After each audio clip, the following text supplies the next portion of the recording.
Shalom, selamat pagi adik-adik. Bagaimana kabar kalian hari ini? Mbak Edi berharap semuanya baik dan sehat, sehingga hari ini kita bisa bersama-sama mengikuti sekolah minggu online.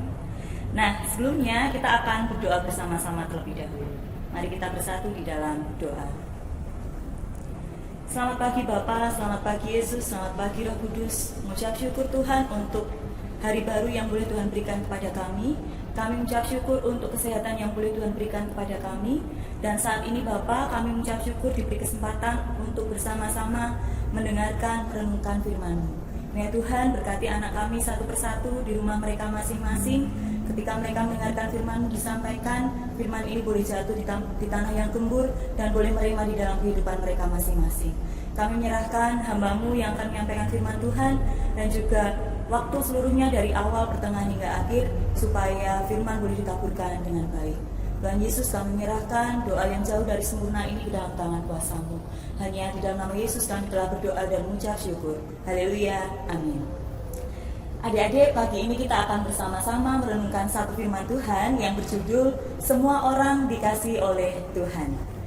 Bacaan Alkitab terambil dari Yohanes 9 ayat 1 sampai 41, tetapi Mbak Indri akan membacakan ayat 1 sampai 11 saja.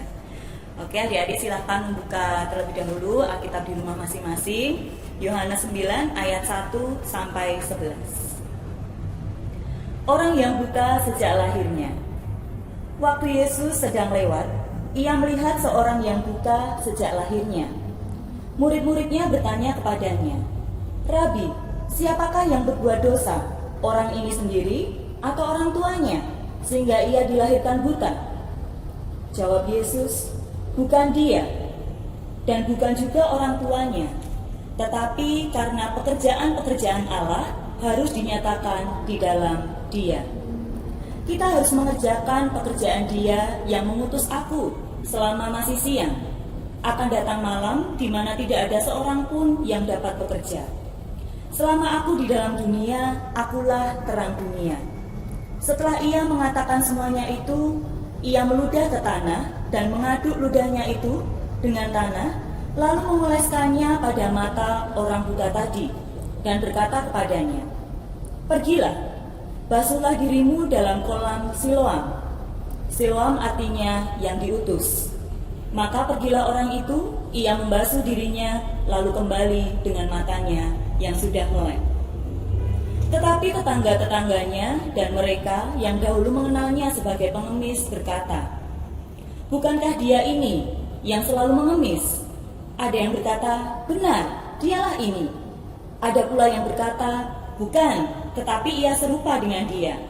Orang itu sendiri berkata, "Benar, akulah itu." Kata mereka kepadanya, Bagaimana matamu menjadi melek?" Jawabnya, "Orang yang disebut Yesus itu mengaduk tanah, mengoleskannya pada mataku dan berkata kepadaku, 'Pergilah ke Siloam dan basuhlah dirimu.' Lalu aku pergi, dan setelah aku membasuh diriku, aku dapat melihat." Nah, adik-adik, di dalam cerita ini kalian bisa membayangkan betapa kita bersyukur diberikan mata oleh Tuhan. Karena melalui mata kita bisa melihat indahnya dunia ini, gitu ya. Ketika kita jalan-jalan di pantai, kita bisa melihat indahnya pantai, kita bisa melihat birunya langit, kita bisa melihat burung, hewan-hewan di pantai, gitu ya. Dan saat ini Mbak Indri ingin mengajak kalian membayangkan ketika mata ini tidak bisa melihat. Coba, silakan kalian memejamkan mata sebentar, kira-kira 5 detik ya. Hitungan ketiga, sama-sama bersama Mbak Indri, pejamkan mata kalian ya. 1, 2, 3. Oke. Apa yang kalian rasakan adik-adik? Semuanya terasa gelap pastinya, sepi, tidak ada apa-apa yang bisa kita lihat. Dunia yang awalnya begitu indah berwarna-warni, di sini semuanya gelap. Ya, silakan membuka mata kalian kembali. Nah, dalam cerita tadi adik-adik ada seorang pengemis yang buta sejak lahir. Nah, banyak orang yang mencibirnya, ya, mencibir itu mengolok-olok, mengejeknya. Dikatakan bahwa oh kalau sakit itu berarti karena dikutuk oleh Tuhan, atau karena orang ini berdosa, atau mungkin malah orang tuanya yang berdosa. Dan ternyata Tuhan mengatakan bahwa bukan. Orang ini tidak berdosa, orang tuanya pun juga tidak berdosa. Tetapi melalui orang ini Tuhan akan menyatakan kuasanya. Mengapa demikian? Nah, kalau adik-adik tadi dengar Mbak Indri membacakan firman Tuhan, urutan ceritanya seperti ini. Nah, ketika Tuhan Yesus berjalan-jalan bersama muridnya, Tuhan Yesus melihat ada seorang pengemis yang buta sejak lahir. Kemudian ada murid Tuhan yang mengatakan bahwa orang ini berdosa sehingga dia buta sejak lahir. Ada juga yang mengatakan orang tuanya berdosa sehingga anaknya harus dikutuk seperti ini. Nah, tetapi Tuhan berkata bahwa bukan karena orang ini berdosa atau orang tuanya berdosa, tetapi melalui orang yang sakit pun Tuhan ingin menyatakan kasih-Nya, ingin menyatakan kuasa-Nya kepada kita. Setelah melihat orang ini, Tuhan Yesus meminta orang ini untuk menuju ke sungai Siloam. Tetapi sebelumnya Tuhan Yesus sudah melakukan mengaduk tanah, kemudian meletakkan tanah itu di mata orang yang sakit ini.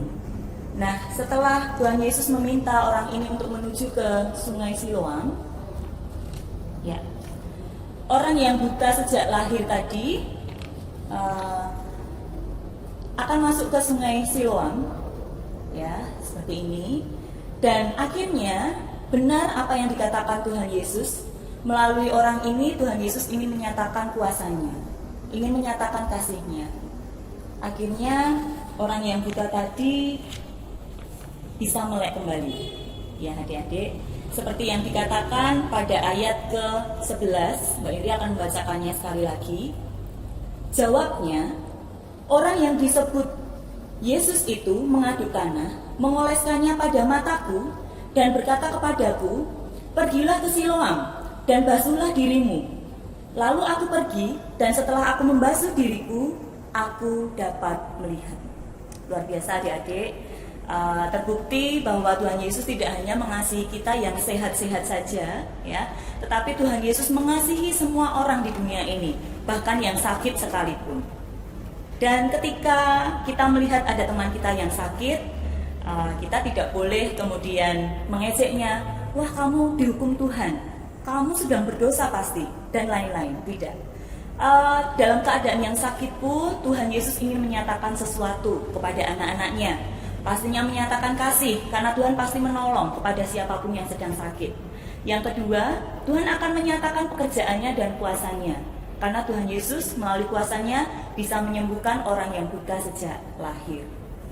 Nah, adik-adik, setelah kalian mendengarkan firman Tuhan pagi ini, ya, kita bersama-sama belajar bahwa kita harus mengasihi semua teman-teman kita, tidak hanya yang sehat saja, tetapi yang sedang sakit sekalipun.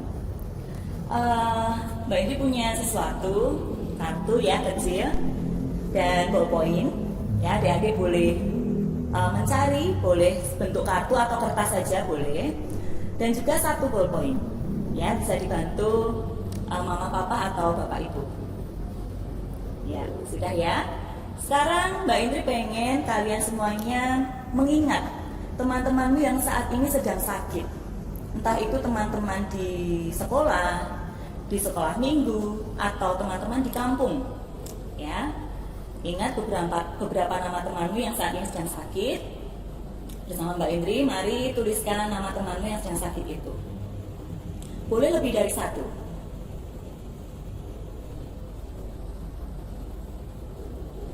Baik, sudah semuanya ya. Sekarang silakan dilihat tulisan kalian masing-masing. Kita akan bersama-sama mendoakan teman kita yang namanya sudah kita tuliskan di kartu atau kertas ini. Oke, boleh kalian lipat kartunya, kemudian kita akan seperti ini, ya. Mari bersama-sama dengan Mbak Indri kita akan mendoakan teman-teman kita yang saat ini sedang sakit. Mari kita berdoa. Bapa yang baik, Bapa yang penuh kasih, kami mengucap syukur Tuhan pagi ini kami boleh mengikuti sekolah minggu online. Kami mengucap syukur kami boleh bersama-sama mendengarkan firman-Mu yang boleh menyapa kami pagi ini, yang boleh mengingatkan kami bahwa Tuhan Yesus mengasihi semua orang. Tidak hanya orang-orang yang sehat, tetapi semuanya, orang-orang yang sakit sekalipun. Kami mengucap syukur memiliki Allah yang begitu besar, yang begitu mengasihi kami, yang memiliki kuasa, yang mampu menyembuhkan orang-orang yang sakit menjadi sembuh kembali. Saat ini Tuhan, kami rindu membawa teman-teman kami yang saat ini sedang sakit, yang sudah kami tuliskan di dalam kartu atau kertas kami masing-masing. Mari Tuhan, Engkau berikan kesembuhan melalui obat-obatan yang boleh diminum oleh teman-teman kami, melalui orang tua yang boleh merawat, melalui dokter yang boleh memeriksa dan memberikan obat. Kiranya Tuhan boleh memberikan kesembuhan sehingga teman-teman kami ini boleh sembuh kembali, boleh beraktivitas seperti sedia kala, dan di waktu yang mendatang boleh bersama-sama dengan kami untuk bersekolah minggu bersama. Tuhan Yesus, kami tahu saat ini Solo, Indonesia sedang dalam keadaan kurang baik. Ada virus corona yang sedang mengancam keselamatan kami. Tetapi kami tidak mau terlalu panik. Kami mau sepenuhnya bersandar kepada Engkau Tuhan, karena kami tahu kasih-Mu begitu besar di dalam kehidupan kami, sehingga Engkau pun yang akan melingkupi kami, Engkau yang akan melindungi kami dari virus corona. Tuhan Yesus, kami memohon penyertaan-Mu, perlindungan-Mu di dalam kami beraktivitas, baik di rumah maupun di lingkungan masyarakat. Berikan kami hikmat supaya kami mau dan mampu mengisolasi diri kami sejenak, supaya kami bisa memutus rantai penyebaran virus corona. Kami berdoa untuk semua orang di Solo dan di Indonesia. Berikan mereka kesehatan Tuhan, berikan mereka kesadaran supaya bersama-sama bisa menangkal virus corona. Saat ini Tuhan, kami juga rindu berdoa untuk para dokter, perawat, suster, seluruh tenaga medis yang saat ini sedang berjuang menyelamatkan jiwa-jiwa yang terkena virus corona. Tuhan berikan perlindungan, Tuhan berikan kesabaran, berikan hikmat supaya mereka boleh melakukan tugas dan tanggung jawab mereka dengan sebaik mungkin. Kami rindu Tuhan, Kota Solo, bangsa Indonesia pulih kembali, sehingga kami boleh bersama-sama kembali bersekutu, memuji, memuliakan Tuhan. Bapa di dalam surga, kami mau menyerahkan doa ini sepenuhnya ke dalam tangan-Mu. Hanya di dalam nama Yesus kami telah berdoa dan mengucap syukur. Haleluya, amin. Ya, adik-adik, demikian tadi sekolah minggu online untuk hari ini. Kita akan bertemu kembali di minggu yang mendatang. Jangan lupa jaga kesehatan, sering-sering cuci tangan, banyak-banyak makan makanan bergizi, banyak istirahat, sehingga kalian punya imunitas tubuh yang baik, sehingga semuanya sehat dan kita bisa bertemu di kesempatan yang selanjutnya. Tuhan Yesus memberkati.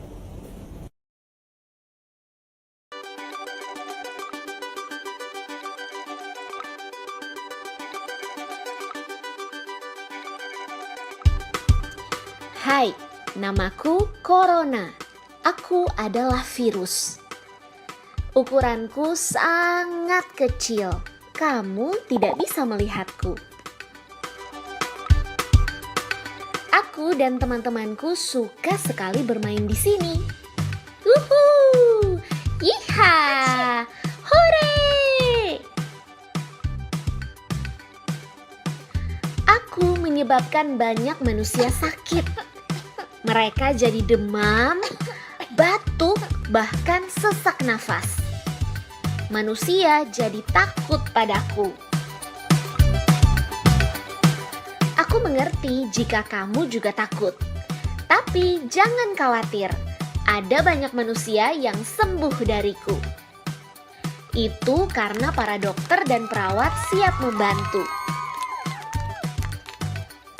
Kamu harus melakukan cara ini agar aku tidak bermain di tubuhmu. Pertama, Cuci tanganmu dengan air dan sabun minimal 20 detik. Kedua, makanlah makanan bergizi agar badanmu selalu sehat. 3. Pakailah masker saat batuk atau bersin. Istirahatlah jika kamu memang sakit. Hindari tempat ramai, bermain di rumah dulu. Ingatlah bahwa orang tuamu akan selalu menjagamu. Semoga sehat selalu ya.